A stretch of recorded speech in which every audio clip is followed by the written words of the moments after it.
welcome to EC Electronics. So in this video we are going to discuss about Hamming chord. We'll be discussing all basics of Hamming chords and also how the Hamming chords are generated. That is how the parity bits of a Hamming chords and how Hamming chord generation is done. And also we'll be discussing about error syndrome table, and we'll be discussing how the error correction is performed with the help of this error syndrome table, how the error syndrome is calculated. All those things we'll be discussing in this video. Okay, so this video is an exam point of view video on Hamming chords. Okay, so let's see what is Hamming chords, what are its basic properties, and error syndrome decoding, how all these things are done. So this video is a quick revision of Hamming chords. So we have discussed what are linear chords, what are linear block chords, and Hamming chords are actually a type of block chords. Okay, so this is a specific type of block chord. Now we are going to discuss what is the Hamming chord structure, how the error syndrome decoding is done in Hamming chords, how the error correction is actually done. All these things we are going to see in this video. Okay, so before going into all those things, Hamming chords, they are linear error correcting chords. Okay, so for error correction, we use this Hamming chords. They can detect up to 2 bits errors and correct up to 1 bit error. So you should be knowing this. Can detect up to 2 bit errors and they can correct 1 bit error. And have a minimum distance or minimum number of parity bits are equal to 3. So we have discussed what is minimum distance in the previous video, that is in the video of block chords. So that is actually the introduction video. So in that we have discussed what is the minimum distance. In that video we have represented the minimum distance using the letter D. Here I am using the letter R. Okay. So here the minimum distance, that is a minimum bit difference between any two chord words, that is the minimum distance. It is equal to R and that is 3. Okay. So the minimum distance of a Hamming chord is R equal to 3. Now, the block length, that is the total chord word length, will be 2 raised to R minus 1, which is, this is a general form. Okay, 2 raised to R minus 1 is a general form, and here since R equal to 3, 2 raised to 3 minus 1 is equal to 7. Message length will be given by the equation 2 raised to R minus 1, that is 8 minus 3 minus 1 is equal to 4. So you can simply denote a Hamming chord using 7 4. Okay, so if you see a 7 4, it is most probably a Hamming chord. Okay, where 7 is the block length, total chord word length, and 4 is the message length. Okay, out of this 4 bit positions, only 4 bit positions is for message. And using general way of denoting the Hamming chords. So the most commonly denoted form is like this: 2 raised to R minus 1, comma 2 raised to R minus 1, comma 3, where this is the block length, this is the message length, and this is the minimum distance. In the block chord video, which was the introduction video for block chords, all the block chords, there are various type of block chords. Hamming chords is there, Hadamard chords is there, then there is Reed-Solomon chords. All these are examples of block chords only. Okay, so in that video we have discussed that the most commonly used way of denoting is N comma K comma D, right, where N is the block length or the chord word length, K is the message length, D is the minimum distance. So for a Hamming chord it will be like this: 2 raised to R minus 1 is N, 2 raised to R minus 1 is K, and D is 3. Okay, now we are using in place of D here R. Also, these chord words are called as perfect chords. So, why they are called perfect chord is because they can achieve the Hamming bound. Okay, Hamming bound means minimum number of non-zero elements in a chord. So, in an entire chord word, there will be various chords. Okay, and what is the minimum number of non-zero elements in any chord? That is called Hamming bound. Okay, and these chords, which are called Hamming chords, can achieve the Hamming bound. So if you don't know what is a Hamming bound, just go back to the previous video. In that I have explained about Hamming chord also, Hamming bound also. So since these chord words can achieve the Hamming bound, they are called Hamming chords. Okay. So here the minimum number of non-zero element present in any chord word. Consider that this chord, I'll give you some examples rather than just writing. Okay, 1011 is one chord word, 1001 is another chord word, and 1111 is another chord word. Okay, consider this. Consider that here, what is the number of non-zero elements here? It is 3. What is the number of non-zero elements here? Okay, I'll make it again. Yeah, this is 3, right? This is total number of non-zero elements is 4. Now, number of non-zero elements here is 3, here is 3, and here is 4. What is the minimum number of non-zero elements? It is 3. So, what is the Hamming bound? It is 3. So, you don't have to confuse too much about what is Hamming bound. It is the number of non-zero elements. There is a minimum number of non-zero elements in a chord block. Here it is 3, here it is 3, here it is 4. So, the Hamming bound is 3. Okay. So, the Hamming bound, this Hamming chords can achieve Hamming bound. Okay. Now, why we are saying that this Hamming chords can achieve Hamming bound? I'll tell you. Here, the minimum distance is equal to Hamming bound. Now, we have discussed what is a Hamming bound, right? That is a minimum number of non-zero elements in any chord, right? Now, what is the minimum distance? I'll explain that. Okay. Consider I'm taking two chord words, 1011 and 0100. Yeah. Okay. Okay, I'll take this chord word 1100. Yeah, I'll take these two chord words. Now, if you take these two chord words, what is the minimum distance between these two? Is the number of positions or bit positions with which these two chord words differ. Let's take various bit positions. Is there any difference in the first bit position? No. Is there any difference? Yes. Is there any difference? Yes. Is there any difference? Yes. So, what is the number of bit positions with which these two chord words differ? That is 3, right? So, this is the concept of minimum distance. So, the minimum distance between these two chord words is 3.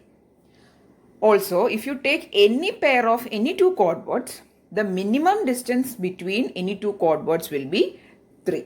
So, that is the case with Hamming chord. Okay, I hope it is clear. That is, the minimum distance of this Hamming chords is equal to the Hamming bound.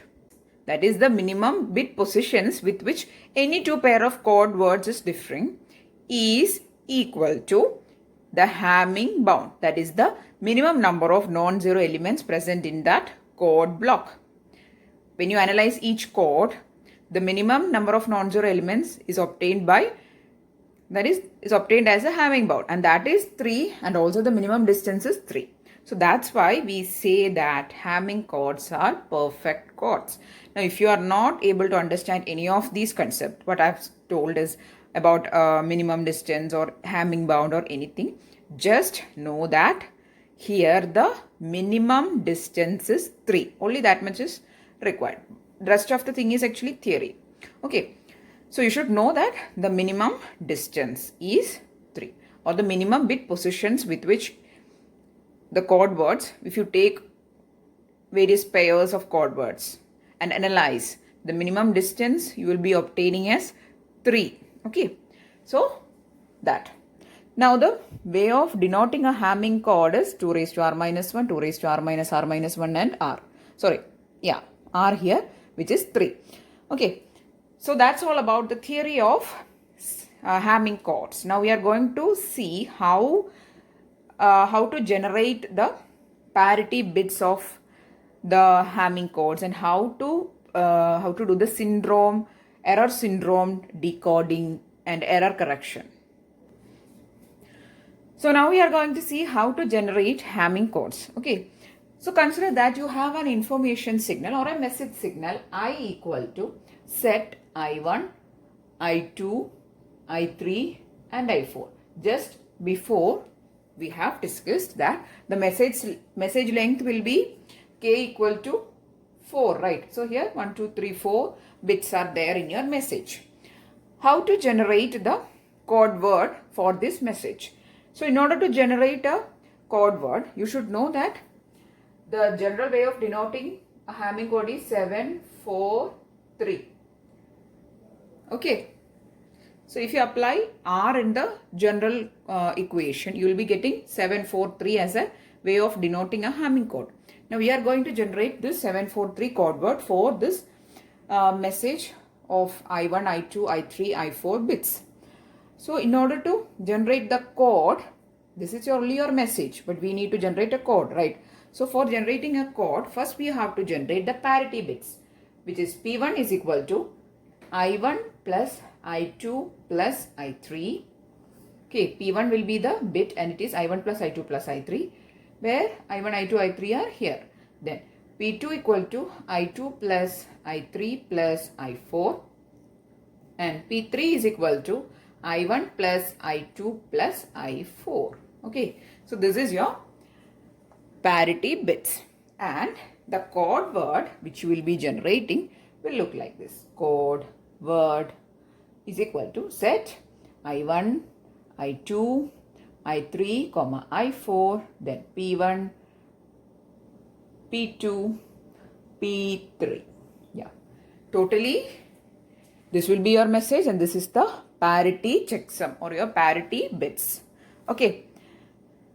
So total how many bits are there? 1, 2, 3, 4, 5, 6, 7. Right. So this is a 7 block length, 4 message length, and 3 is the minimum distance. Okay. Now I'm going to show you an example of a small example of generating a code word for your given example. Okay, small example we'll take. So I'm going to take here, right here itself. Okay, I'm going to take the message I is equal to set 0, 1, 1, 0. So I've just written it below so that it will be easy for you to identify what is the I1th bit, I2th bit, I3th and I4th bit. Okay, just below I've written the values. Now we'll first generate the values for P1, P2 and P3. Okay, what is P1? P1 is equal to I1 plus I2 plus I3.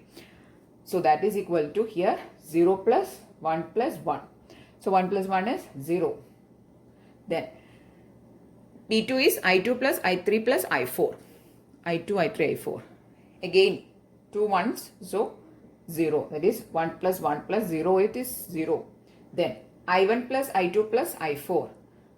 I1 plus I2 plus I4. That is 0 plus 1 plus 0 it is. So it is a 1. So the values of the P1, P2, P3 you have obtained. Now we can generate the code word is equal to set 0, 1, 1, 1, 0, then 0, 0 and 1. So this will be your 7-bit length code words. Okay. So I hope you understood how to generate a Hamming code with the help of parity bits. Now we are going to see how to decode if some errors is happening in your Hamming code with the help of a error syndrome table.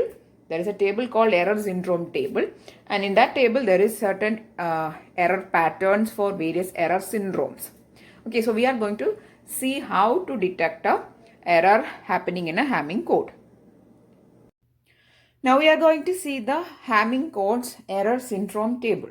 Now the error syndrome table is used for identifying the error in which bit position of the particular code word. Okay, so I'll explain to you. So first we have to detect error syndrome from the given or from the obtained code word. How to find the error syndrome we'll discuss, but just first we'll see the table. So this is called the error. Okay, so this is the error syndrome table. Okay, so it is used for identifying in which bit position the error is present. So if the error syndrome, you'll be only calculating the error syndrome. You should be having this or should be knowing the table by heart, or it will be given to you. for the time of decoding, it will be given to you. Okay, so we will be only finding the error syndrome.